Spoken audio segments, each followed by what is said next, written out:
Guys, it's Elizabeth, Finding Elizabeth, and today is Tuesday. It looks like I have a tank top on underneath this, just so you know. It's Tuesday, December 8th, I think, and this is my week 86 post-op vertical sleeve gastrectomy update. I usually make my videos on Monday, and I'm sorry I didn't. I actually did make a video last night, but it was late. I may have had a cocktail, and after I didn't have any notes, and after I thought about it, I was like, yeah, no, not so crazy about that video. So I pulled it down. So I think like 12 people saw it. But anyway, I'm here a day late, and can I just say how much I love Amy Gets a VSG and Gretchen for actually caring that I don't have a video up on Monday. So although I give them a hard time, particularly Amy, about that, it's actually really sweet, and I really like it, and it makes me feel like you miss me if I'm not here. So what's going on? Yeah, not a good weight week. My starting weight 2 years ago, January of 2014, was 402 pounds. That was my highest weight ever. I had surgery, vertical sleeve gastrectomy, on April 14th, 2014, when I weighed 360.6 pounds. Last week, Last week I weighed 202 pounds. Yesterday I weighed 204 pounds. So I was up 2 pounds. I actually didn't do that bad with eating. I mean, except I may not have eaten enough last week, but I didn't do that bad with eating or drinking. But if I am not I'm on a diuretic for swelling, and if I am not super regular about taking it, it really does show up in my weight. And I'm not making excuses, only a little bit I'm making excuses. And I did not take it over the weekend, and I also had not worked out much with Brandon over the past 2 weeks, and started doing that again, and have been really sore. So that's probably some water retention too. So I'm not like totally stressing about it. It was not my favorite thing to see when I got up yesterday morning. But so that means I'm not going to give you. So I've been playing around in these same numbers since October. I hit Wonderland on October 12th, 2015, and have not really seen it again since. So yeah, there's that. But in the last 12 months, I've lost 41.8 pounds, and in the last 4 weeks, I am exactly where I was 4 weeks ago. So that's just where that's at. I do not, and I totally know why that is. I've said it in the last few videos. I'm eating too many carbs. I'm not eating enough protein. I'm not eating probably enough calories. I am drinking too much alcohol, and I am not, had not been working out consistently, really just because of people's schedules and travel and holidays and whatever. So, but here's the weird thing. Even though, I could justify this if I were working out regularly, but my pants are all getting too big. So my 12s aren't fit comfortable, but now I like tighter fitting clothes. Last night I went out and wore size 10 jeans. I tried on a pair of size 10s in Nordstrom Rack last weekend. I didn't buy them because they were $100, but they fit. So they fit very snugly, and they're maybe a little muffin top when I wear them. But yeah, I think I am like on the edge of a size 10, which is totally cray-cray. But so my size 12s, they probably fit how a normal person would want to wear their jeans, where you're not being choked to death, but they feel a little loose. And I went out to lunch with a friend last week, and she's like, oh my God, you need to take off those pants because they are way too baggy. Size 12, way too baggy on me. Don't know about that. So anyway, I've been saying for the last 100 years that my goal for the week is to do the Betty Lou Who goal sheet or to track on MyFitnessPal. Well, I have not done that. I am a strong believer in that if I'm not doing something and it makes me feel like shit when I don't do it, I need to change it up. So tracking for me right now isn't working for whatever reason. So I'm switching up my goal for this week that I'm going to focus on. Oh, because here's the other thing that probably more than anything else is impacting my weight loss is I'm not drinking my water. I'm drinking maybe 16 ounces of water a day. So here's my goal: 64 ounces of water a day, exercise 3 times this week. I have already, and I guess for exercise, I'm saying Sunday to Sunday. For water, I'm saying today because I didn't do it yesterday either. I've only had 16 ounces today, but I still have a lot of hours left in the day. Anyway, So water 64 ounces, exercise 3 times a week. I saw Brandon on Monday. I will see him again on Wednesday. I got up at 5:30 this morning and walked to the beach. I don't consider that like super heavy duty exercise because I don't run. I may start, Gastric Tiger is inspiring me to maybe go do Couch to 5K again, but I really like my morning walks to the beach without being out of breath and crazy. But it's still walking 2.5 miles, which, hello, 2 years ago I couldn't walk 2.5 feet. So those are my goals this week. Wish me luck. Send me your positive thoughts. Help me be accountable to reaching those because I need to. So I may have said this in, I don't know, because I feel like I've been dealing with this for a while. So it's possibly I'm repeating myself and have said this in past videos. But for the first, even like 14 months post-op, it'd be like, oh, everybody talks about this emotional crisis they go through post-weight loss surgery. Well, that's not happening to me. I don't see it. People say it's because when you're losing a lot of fat, it releases a lot of hormones into your system and it makes you cray cray. And I was like, yeah, just not experiencing that. That hasn't been my experience. And it's probably, here's me justifying my head. It's probably because I'm older than a lot of people who have weight loss surgery and more mature, whatever. Yeah, well, it seems to be hitting me now. And I think there are a couple reasons for that. One is Lindsay Fly pointed this out to me last week, and it sort of blew my mind because I usually pride myself on being pretty pretty aware of what my motivations are behind things. When I'm doing something that is like self-destructive or weird or whatever, I usually know why. So I think I've mentioned before, started drinking, fairly regularly, maybe like almost every day. And in my head, I was saying, well, that started when I went to Portland. Okay. We did not drink that much when I was in Portland. We went wine tasting with the Waffles. But other than that, we didn't drink that much. But I was always saying, oh, well, it started when I was in Portland. Well, Lindsay pointed out something to me the other day that is probably really what's going on. And for me, knowing what it is very helpful to either changing the behavior, understanding the behavior, or whatever. She said something to the effect of, well, I think probably when you started dating and becoming more emotionally and physically intimate with people, you started using alcohol to cope with whatever feelings you had around that. Okay, that seems like, as soon as she said it, I'm like, no shit. Okay, I started dating like a week before I went to Portland. So, yeah, I'm guessing that probably is what that has to do with. And it's interesting, even just knowing that, hearing her say that and kind of accepting that, it really has. I have not drank every day since then.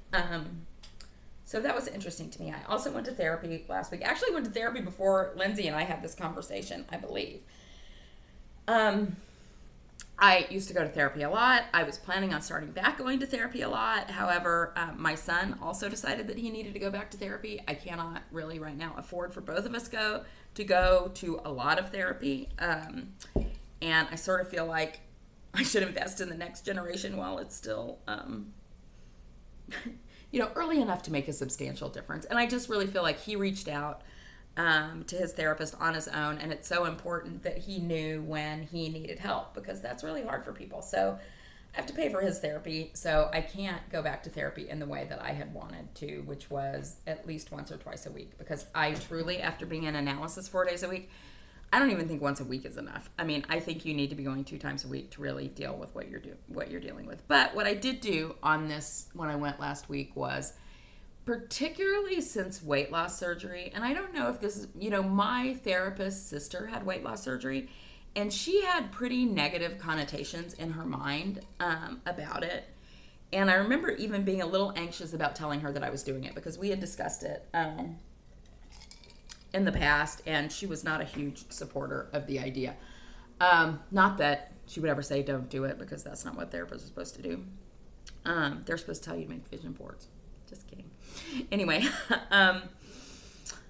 so particularly since I've had weight loss surgery. And her sister, like, had no education, had no support, had a really hard time, had problems like adjusting medication afterwards.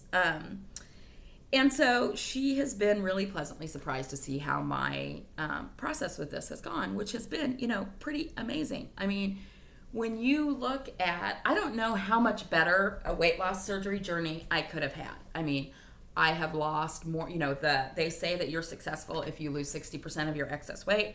I have lost about 85% of my excess weight in a year and a half. I have done it in a way that I feel like I've remained healthy. I don't look drawn. I don't look unhealthy. I feel like I look kind of robust. I've worked out extensively from 6 weeks post-op, so not only have I lost weight, but I'm strong and fit for the first time ever in my life. I became involved in a support network through YouTube and Facebook. So, I mean, overall, my experience is sort of like poster child good in many respects, and she sees that. And so I think I felt a little bit of pressure. Oh my God, we're 11 minutes and I'm only on my first fucking bullet. Okay, so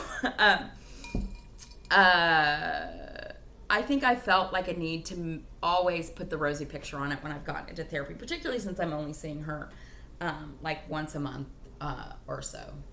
So I decided before I went in this time that I was going to be totally honest about the things I was struggling with, which were, number one, feeling like I'm drinking too much. Number two was feeling like, I don't know, just, not as frantic as I used to be, but in this whole relationship thing with men, just feeling like a little frantic and crazy about it and scared and nervous and how that plays out in my life and my behavior. So I talked about all those things and was very honest about it, was very honest about things I'd done that I wasn't particularly proud of. And her response was, you need to cut yourself some slack. You are not doing anything that's wrong. You're not, I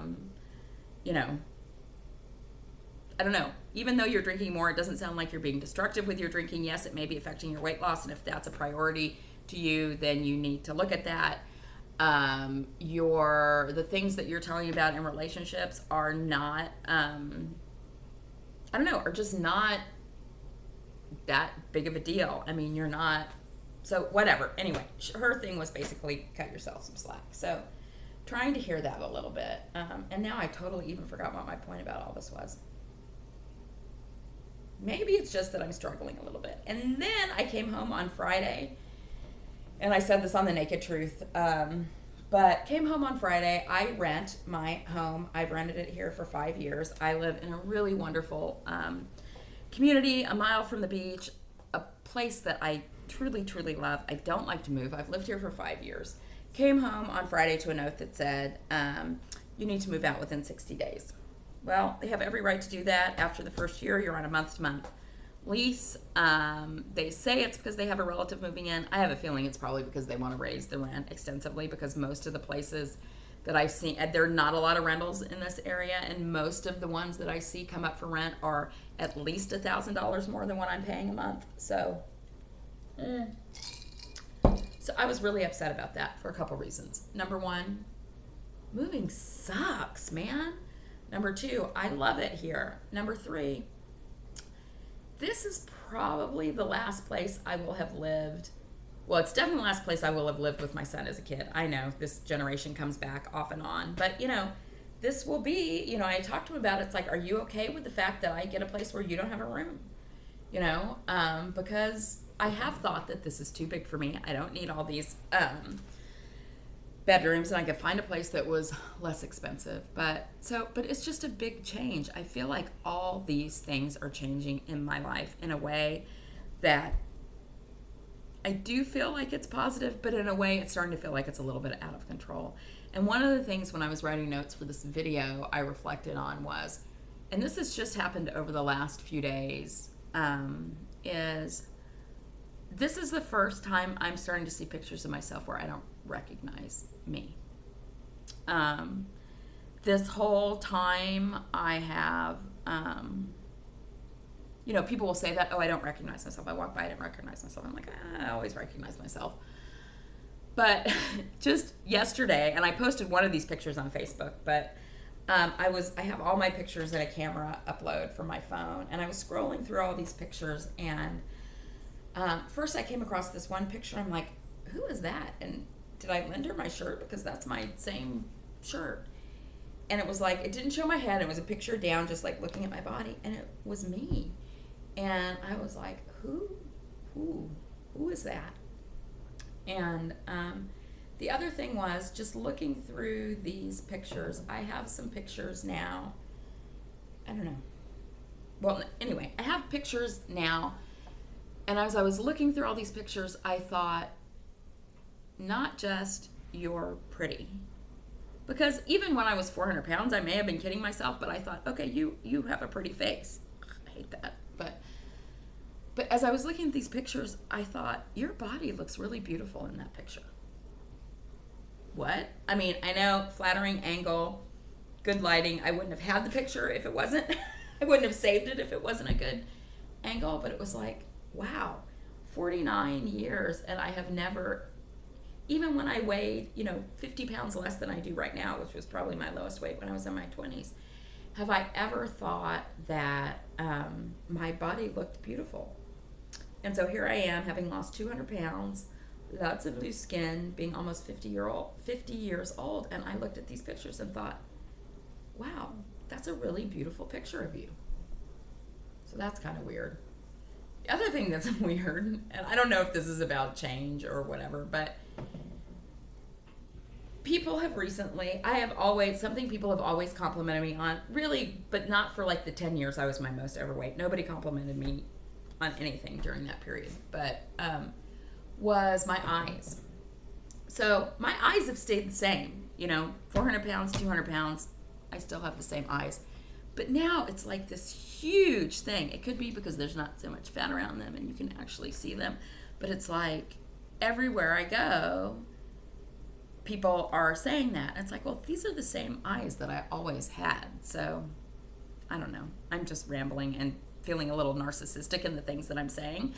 But here's the other thing that's changed, which is kind of weird, is through